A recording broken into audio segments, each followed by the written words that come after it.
Me vais a disculpar, pero las primeras diapositivas, que son de un poco de introducción y de revisión de las lesiones de tendón y la aplicación de terapia biológica, las vamos a pasar directamente y nos vamos a centrar en el modelo de lesión, que es lo que luego va a pasar a explicaros Andrés. Lo que utilizamos, como os digo, planteamos un modelo de lesión para evaluar lesiones agudas de tendón, evaluar las posibilidades o la potencialidad que tenían los factores de crecimiento de cara a la reparación de lesiones agudas. Para ello lo que utilizamos es un modelo de grandes animales. Utilizamos la abeja como patrón animal. Especies mayores que está descrita, hay referencias que citan el empleo de la abeja como un modelo animal válido para el empleo para experimentación en lesiones musculoesqueléticas.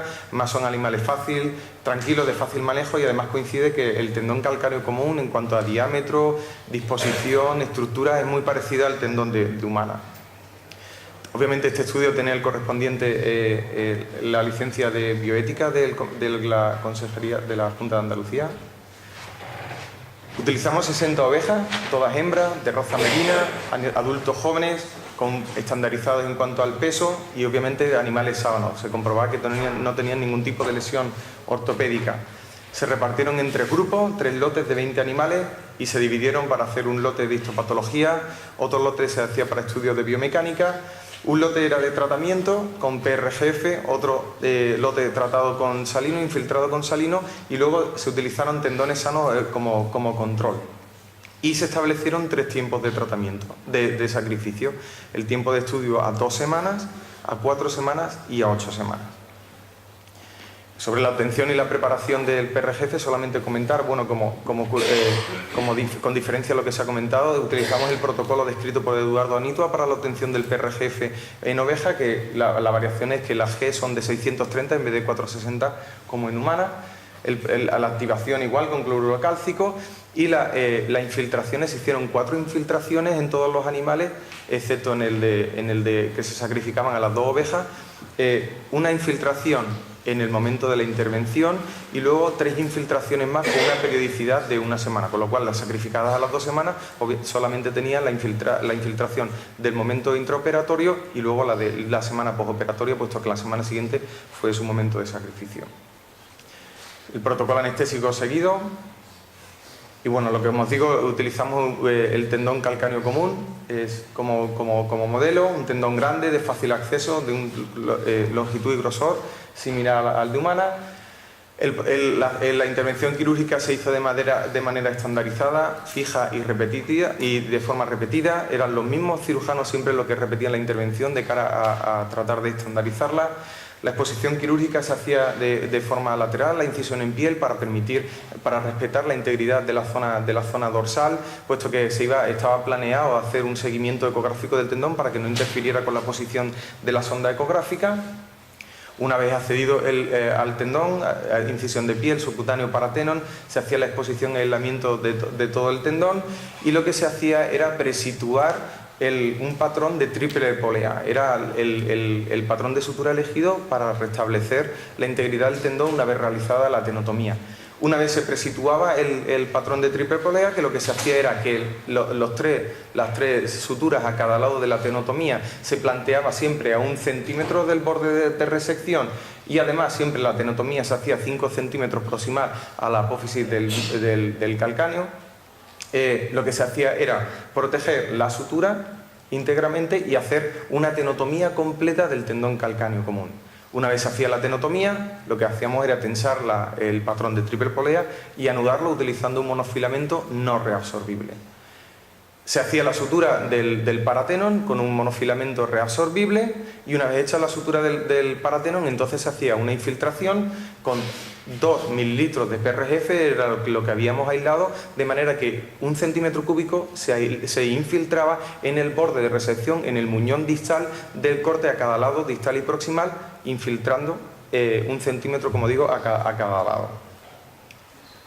Se infiltraba salino o se infiltraba PRGF, dependiendo del lote, de forma ciega que se establecía para tratar. Era ciego al investigador el tratar con uno u otro producto. Después se hacía un cierre rutinario de la piel, Y por último, para proteger la tenotomía, lo que hacíamos, puesto que la oveja es un animal, bueno, pues difícil a la hora de manejar, es fácil que se trate de escapar y que eso pueda comprometer la integridad del tendón y la reconstrucción, lo que hacíamos es colocar un fijador externo transarticular, un hemifijador situado en la zona lateral, con dos agujas situadas a nivel de la tibia, dos a nivel de los metatarsianos, una a nivel del calcáneo y bloqueada con una doble barra en una situación craneal. Los animales pasaban una semana de postoperatorio inicial con un tratamiento adecuado dentro del hospital. Obviamente no se empleaba ningún tipo de producto antiinflamatorio y luego el resto del procedimiento de estudio, dependiendo del tiempo de sacrificio, lo pasaban en la granja universitaria de allí del campus. Y ahora mi compañero continúa.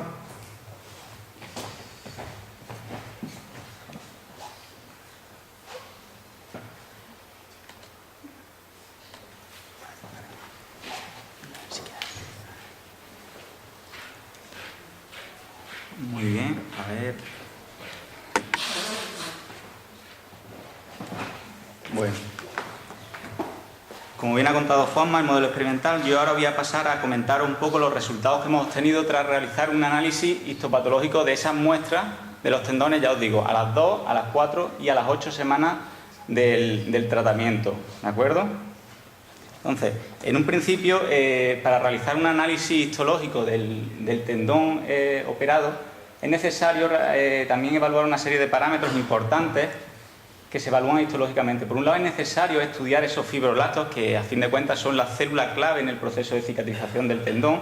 Y en nuestro estudio hemos realizado una evaluación morfométrica del núcleo de esos fibroblastos y además también hemos estudiado la densidad de los fibroblastos existentes en la zona de cicatrización, ¿de acuerdo? Además también, por supuesto, es necesario evaluar histológicamente los haces de colágeno, que realmente son los que otorgan propiedades biomecánicas a ese tendón, que en última instancia lo que se persigue es conseguir una cicatrización adecuada y con unas propiedades biomecánicas mejores.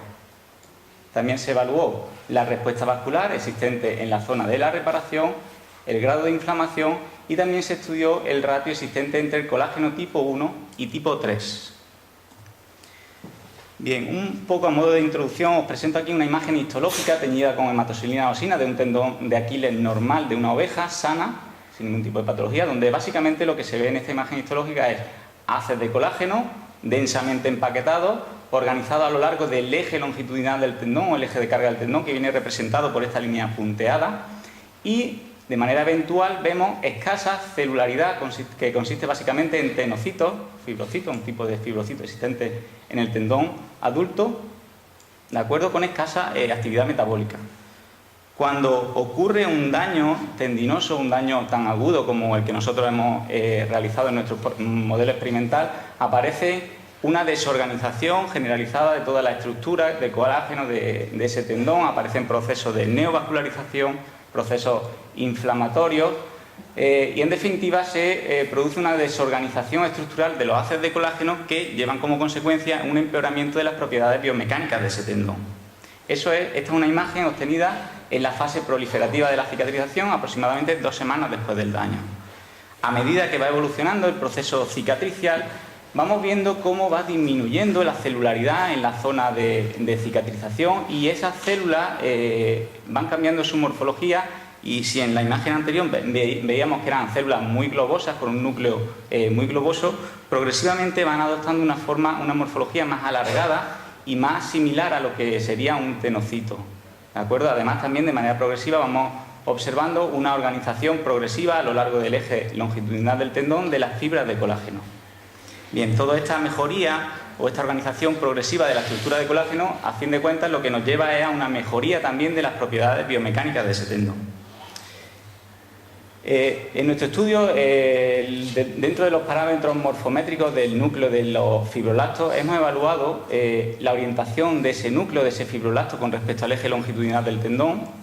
Esta orientación es muy importante, ¿de acuerdo? Ya hemos visto que en un tendón sano, pues normalmente los núcleos de los fibroblastos se orientan de manera paralela al eje de carga del tendón y por tanto la orientación sería pues de 0 grados, es decir, todos los núcleos más o menos se encuentran alineados con el eje de carga del tendón. Sin embargo, en el polo totalmente opuesto podemos encontrarnos células que están totalmente desorganizadas y en este caso podemos encontrarnos angulaciones variables de ese núcleo del fibroblasto con respecto al eje longitudinal del tendón.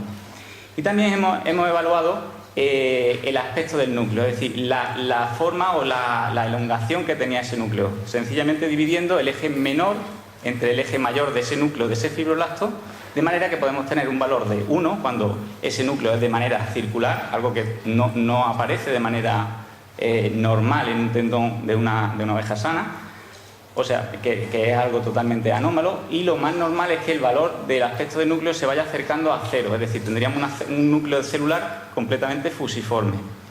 Para realizar estas evaluaciones, obviamente tras realizar los cortes histológicos, se realizó un muestreo sistemático del área de reparación tendinosa, para lo cual se tomaron 54 capturas aleatorias de la zona de reparación del tendón. Y estas capturas, con un microscopio histológico, ¿de acuerdo?, fueron digitalizadas y se transfirieron a un programa informático donde nosotros podíamos contornear el perímetro del núcleo del fibroblasto.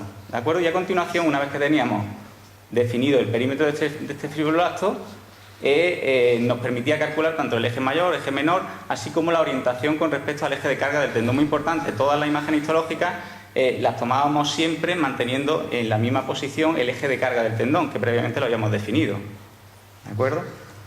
De esta manera obtenemos los siguientes resultados. En la gráfica verde se observa lo que sería un tendón normal, sin ningún tipo de agresión.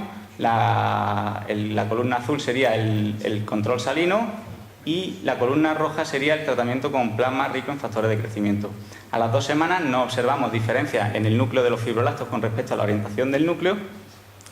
A partir de las 4 semanas vamos observando cómo los tendones que habían sido infiltrados con plasma rico en factores de crecimiento presentaban una menor orientación del núcleo, es decir, esos núcleos estaban más alineados con respecto al eje de carga del tendón, y a las 8 semanas encontramos diferencias estadísticamente significativas con respecto a este parámetro, es decir, los tendones que habían sido tratados con plasma rico en factores de crecimiento presentaban unos núcleos que eran más similares a lo que cabría esperar en un tendón normal.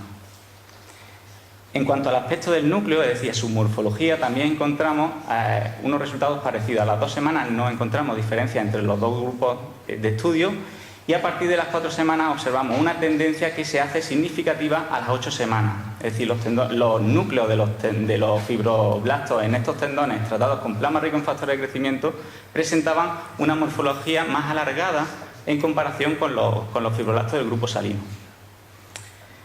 En cuanto a la evaluación de los haces de colágeno, que es otro parámetro importante a la hora de evaluar la cicatrización del tendón, en nuestro caso se hicieron tinciones con tricrómico de Mason y se definieron escalas de valoración semicuantitativa, según ya estudios previamente publicados que también valoraban de manera semicuantitativa esta organización del colágeno. Se evaluó concretamente la compactación del colágeno y la orientación de esos haces de colágeno.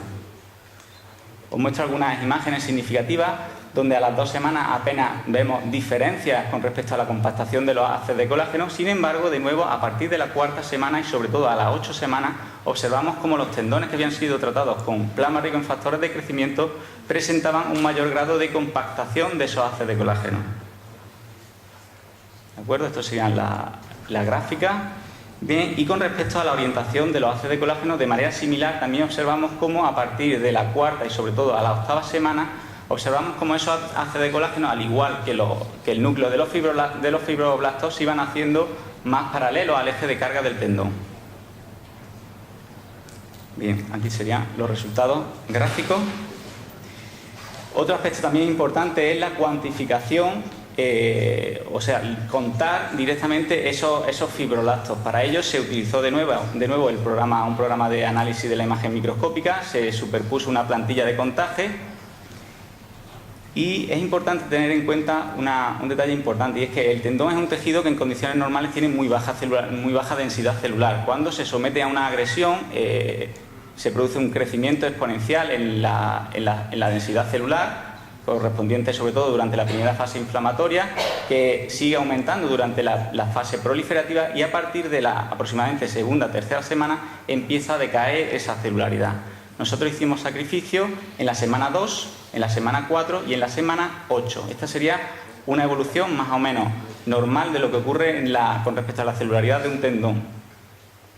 En nuestro estudio encontramos que la densidad celular en un tendón sano era muy baja, a las 2 semanas había un crecimiento importante en la densidad celular y a partir de la 4ª semana encontramos que en los tendones que habían sido tratados con plasma rico en factores de crecimiento presentaban diferencias estadísticamente significativas con respecto a la densidad celular, es decir, había menos fibroblastos en el área de reparación, tanto a la 4ª como a la 8ª semana.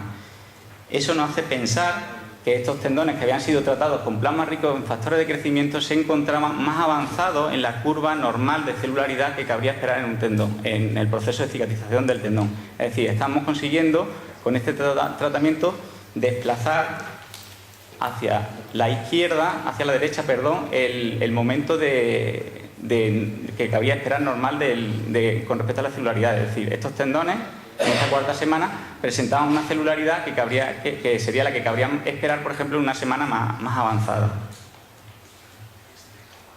Bien, en cuanto a la respuesta vascular, igualmente ya se ha dicho en estas jornadas, ¿no?, que el tendón sano es una estructura pobremente vascularizada. Cuando se produce un daño, al igual que en otros muchísimos tejidos, aparecen procesos de neovascularización y durante el proceso de cicatrización y sobre todo de maduración va disminuyendo progresivamente esa densidad vascular.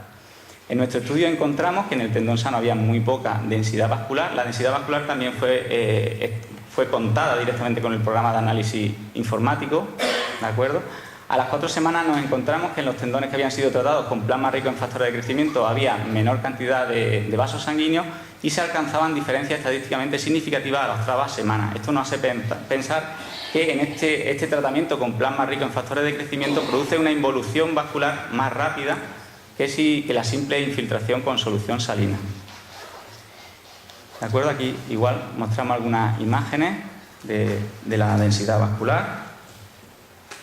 Y con respecto al grado de inflamación, lo que se hizo fue definir también una escala de valoración semi-cuantitativa, ¿de acuerdo?, que definíamos 5 puntos, dando el valor número 4 cuando observamos una inflamación severa en la zona de reparación, o un grado 0 cuando había una ausencia de reacción inflamatoria. Igualmente nos llama la atención encontrar que, de nuevo, a las 8 semanas del estudio, aunque también en el grupo salino había obviamente menor grado de inflamación con respecto a las 4 semanas, pero se alcanzaban diferencias significativas en esta escala de valoración semi-cuantitativa en el grupo que había sido tratado con plasma rico en factores de crecimiento. Ya os digo que no hemos realizado estudios inmunohistoquímicos para valorar la respuesta inflamatoria, que sería algo interesante, ¿de acuerdo?